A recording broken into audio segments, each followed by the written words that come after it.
čemu se zapravo radi?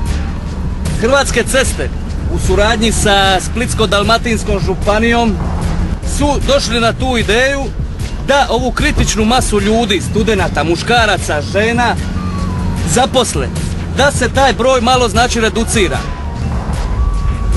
Svaki grad ima svoje raskršće, svoj semafor, svoj tunel, svoj most, nadvožnjak, podvožnjak, međuvožnjak i slične objekte.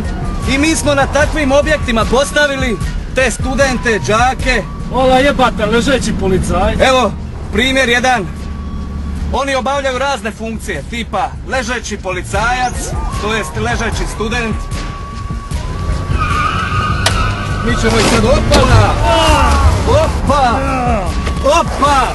A, ovaj polja ima. Malo je nezgodno, dobro je, momci su okej, to je bitno.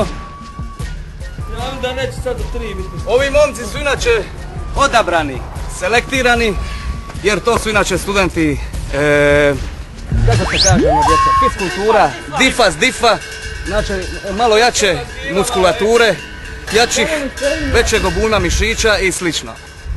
Studenti, znači nezaposleni koji su u ovom slučaju sada trenutačno zaposleni, također čine i dobra djela na raskršćima, podvožnjacima itd. itd. Uvijek su tu da priteknu u pomoć starim ljudima, nemoćnim osobama koji koriste uslugu pješačkog prelaza. Evo tu možete sa naše lijeve strane vidjeti kako se trude, kako se lome da pomognu starici prilikom prelaska preko ceste.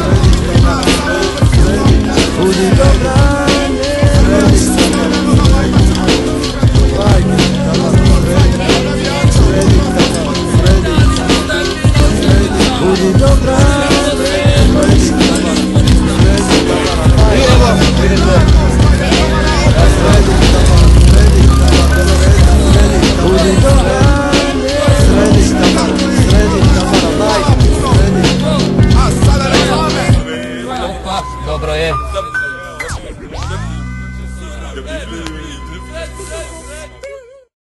Evo upravo sada djeluje crveni pješak, čekamo zamjenu pješaka, znači iz crvenog, doće red na zelenog pješaka. Samo potpis, ono je bilo sjajno, ono prenašanje starice preko ceste iznosi. Hvala. Ja znam da nije još vrijeme, da je crvenko.